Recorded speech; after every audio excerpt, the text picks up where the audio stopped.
বন্ধুরা নমস্কার। বিষয় প্রভুত্ব। বন্ধুরা, সমাজে আমরা বেশিরভাগ মানুষই প্রভুত্বটাকে অগ্রাধিকার দিয়ে ফেলি। আমার নিজের মধ্যে প্রভুত্বের আদৌ কোনো যোগ্যতা আছে কিনা আমরা সেদিকে বিচার করে দেখি না। আমরা চাই অন্য আমাকে মান্যতা দিক, সম্মান করুক, ভালোবাসুক, আমি যা বলবো সেটা মেনে নিক, আমি যা করব সেটা মেনে নিক। এই ধরনের একটা ভ্রম ধ্যান ধারণার মধ্যে চলতে থাকি আর জীবনটাকে অন্ধকারাচ্ছন্ন করে ফেলি। বন্ধুরা, দেখবেন আমরা এই পশু পাখিকে না ভীষণভাবে আমরা ভালোবাসি। দেখবেন বাড়িতে আমরা তাদের পুষি, খুব ভালোবাসি তাদের। মনে হয় কেউ কেউ মানুষের থেকেও তাকে বেশি ভালোবাসে। একজন আর একজন মানুষের উপরে নিমেষে কিভাবে অগ্নিশর্মা হয়ে ওঠে, কিভাবে হিংসাত্মক হয়ে ওঠে, কিন্তু তার পোষা প্রাণীটির উপরে কিন্তু কিছুতেই না, কিছুতেই না। সে যাই করুক না কেন, হাসি মুখে তাকে বুকে টেনে নিয়ে আদর করবে। কিন্তু ওই পশুটি যে তাকে কত রকমের যে গালিমন্দ করছে কিংবা তাকে উপদেশ দিচ্ছে, তার ভুল ভ্রান্তি ধরিয়ে দিচ্ছে, সে কিন্তু বুঝতে পারছে না। যদি বুঝতে পারত তাহলে সেও কিন্তু ওই পশুর প্রতি হিংসাত্মক হয়ে উঠত। বন্ধুরা, এ প্রসঙ্গে একটা কথা আমার খুব মনে পড়ছে। রামকৃষ্ণ মিশন বিবেকানন্দ ইউনিভার্সিটিতে, ওখানে আমি স্কুল অফ ইন্ডিয়ান হেরিটেজে 12 বছর ধরে সেখানে আমি কোনো একটা বিষয়ে পড়াশোনা করি আর কি। একদিন আমাদের যিনি ভাইস চ্যান্সেলর আছেন, কোনো একটা শাস্ত্র পড়াতে গিয়ে তিনি এই প্রসঙ্গটি আনলেন। তিনি বললেন, এই যে আপনারা যখন ইউনিভার্সিটির গেট দিয়ে যখন ঢোকেন, এগুলো তো রোজই আপনারা লক্ষ্য করেন যে কারুর প্রতি ওই কুকুরগুলো কীরকম দেখেছেন, ঘেউ ঘেউ ঘেউ করে, পারলে কেউ কেউ হয়তো তেড়েও আসে। আপনারা কিন্তু সেগুলো গ্রাহ্য করেন না, চলে আসেন। কিন্তু কেউ কেউ হয়তো আপনাদের হয়তো কদর্য ভাষায় কোনো অশিক্ষিত বর্বর শ্রেণীর যে কুকুর, সব কুকুরই তো ভালো নয় চরিত্রে, আপনি হয়তো গালিগালাজ করছে, কিন্তু তাও আপনি হাসতে হাসতে কোনো কথা গা না করে আপনি চলে আসলেন। কেন কিছু মনে করলেন না? যেহেতু ও যে ভাষায় গালিগালাজ করছে আপনি সেই ভাষাটা জানেন না। যদি জানতেন, এই যে আপনাকে গোষ্ঠী তুলে হয়তো গালিগালাজ করেছে, কটু কথা বলেছে, আপনি সহ্য করতে পারতেন না। তেমনি পশু পাখিও কিন্তু আমাদের ক্রিয়াকলাপ দেখে তারা প্রতিবাদ করে। ভাষাটা আমরা বুঝতে পারি না, আমাদের সমালোচনা করে, আমরা ভাষাটা বুঝতে পারি না। আমরা ভেবে নেই কি, দেখো কিরকম সে প্রভুত্ব স্বীকার করেছে, দেখেছ কিরকম প্রভুত্ব স্বীকার করেছে।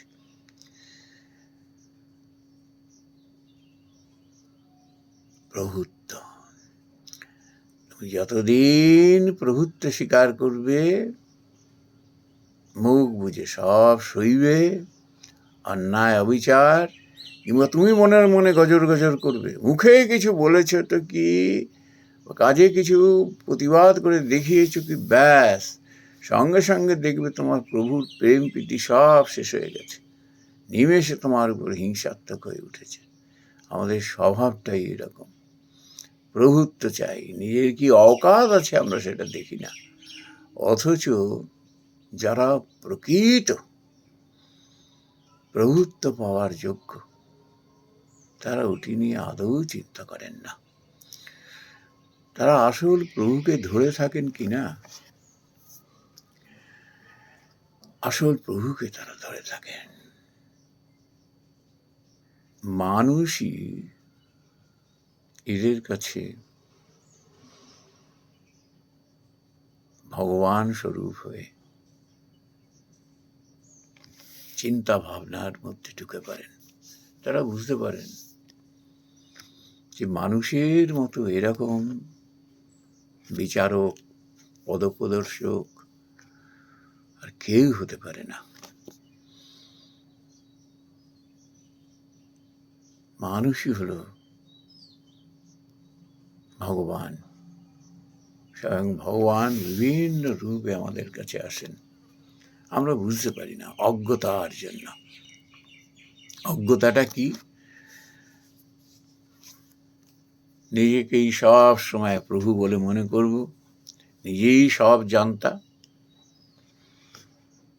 অন্যের সদুপদেশ কানে তুলব না,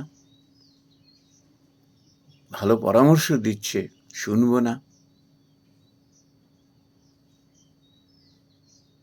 আমার পথ বাতলে দিচ্ছে কিভাবে জীবনে উন্নতি করা যায়, কিভাবে মানুষের প্রিয় হওয়া যায়, কিভাবে মানুষের অন্তরে প্রবেশ করা যায়। এসব পথ সদুপদেশ দিচ্ছেন বটে, কিন্তু আমরা মানছি না।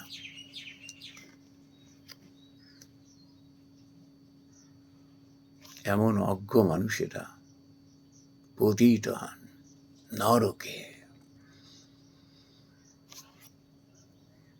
এই অজ্ঞতাই হলো এদের প্রধান অন্তরায়।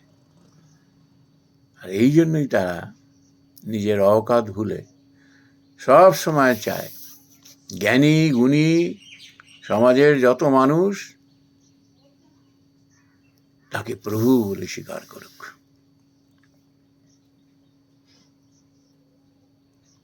বন্ধুরা, আমাদের ভক্তি শাস্ত্রে এরকম বলে, ভক্ত আর ভগবানের মধ্যে রিলেশনটাই প্রভু ভক্তের। একমাত্র প্রভু হতে পারেন ভগবান। কেন? তিনি যে করুণা সিন্ধু, ভক্তের দুঃখ কষ্ট সে সইতে পারে না, দৌড়ে আসেন, তাকে শিক্ষা দেন।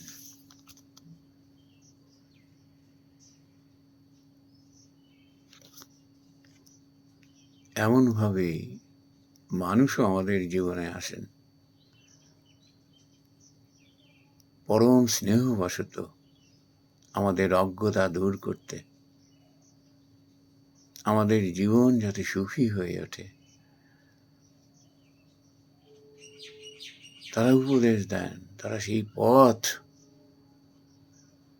যাতে অবলম্বন করি, যাতে জীবনে শান্তি মেলে। আমরা অজ্ঞতার জন্য তা মানি না। বাবা মা, গুরুজনেরা, শিক্ষক মশাইরা প্রভুর মতো আমাদের স্নেহ করেন, ভালোবাসেন, আমাদের দুঃখ কষ্টে তারা ভাগিদার হন, তারপর আমাদের শাসন করেন। কেন? যাতে আমাদের শির দ্বারাটি শক্ত হয়, আমরা সদাচারী হয়ে উঠি, জীবনে শান্তি লাভ করি, সুখী হই, সমৃদ্ধবান হই। কিন্তু তাদের এমন প্রভুত্ব আমরা মানি না। আমাদের বিরুদ্ধে কিছু বললেই আমরা ক্রুদ্ধ হয়ে উঠি, তাদের প্রতি আমাদের মন শত্রু ভাবাপন্ন হয়ে ওঠে। এই সমাজের বুকে তো দেখি অজ্ঞ অযোগ্য মানুষগুলো কিভাবে মুখে যা আসছে তাই বলে দিচ্ছে।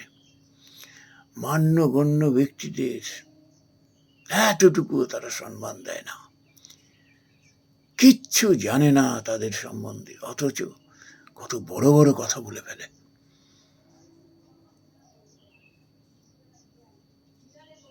একবারও তারা ভাবে না মানুষ এটা কোন চোখে দেখছে। যেহেতু মুখের উপর কিছু বলে না, ভয়বশত, তাদের হিংস্রতার কারণবশত তারা ভাবে, দেখো দেখেছ আমি কিরকম ক্রমে প্রভু হয়ে উঠছি, আমার প্রভুত্ব স্বীকার করছে সবাই। না, তুমি ধ্বংসের সিঁড়ি বেয়ে নিচের দিকে নামছো। তুমি, মানুষ তোমাকে ঘৃণা করে, ওই যে অবলা পশুর মতো তোমায় সমালোচনা করছে, তোমায় ঘৃণা করছে তোমার ক্রিয়াকর্মে, নীচ কর্মে। মাঝে মাঝে বলার চেষ্টা করছে তার শব্দ দিয়ে, তুমি বুঝতে পারছো না। বেশি যখন চিৎকার করছি তখন তুমি বিরক্ত হয়ে কি করছো, আমাকে আদর করে সামলানোর চেষ্টা করছো। তুমি বুঝতে পারছো না তোমার এই অন্যায় অবিচারের জন্য আমি প্রতিবাদ করছি, তুমি বুঝতে পারছো না। সে ভাবছে দেখো কেমন প্রভুত্ব স্বীকার করছে, এই আদর করলাম চুপ হয়ে গেল। সেও বুঝতে পারছে আমার এই চিৎকার চেঁচামেচি সে সহ্য করতে পারছে না। এই অন্যায় অবিচারের বিরুদ্ধে যে মুখ খুলছি সে বুঝতে পারছে না। ওই জন্য সে কি করে, অজ্ঞ অধম বলে তাকে ক্ষমা করে চুপ হয়ে যায়। আমরা ভাবি দেখেছো কিরম প্রভুত্ব স্বীকার করলো, প্রভুত্ব স্বীকার করেনি।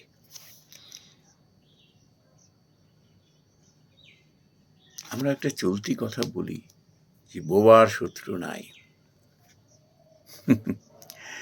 বোবা বলতে পারে না ঠিকই, তার মনের ভাষা আমরা পড়তে জানি না।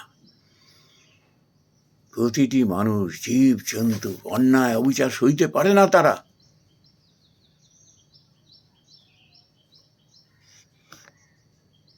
যে বলতে জানে, যার ভাষা আছে, সে বলে মুখের উপরে, যার সাহস আছে। তখন আমরা কি করি, যেহেতু স্বার্থ বিরোধী, তার গলাটাকে আমরা, টুটিটাকে চেপে ধরে থাকি, সে যাতে অন্যায় অবিচারের বিরুদ্ধে মুখ না খুলতে পারে। আমরা অজ্ঞ মানুষেরা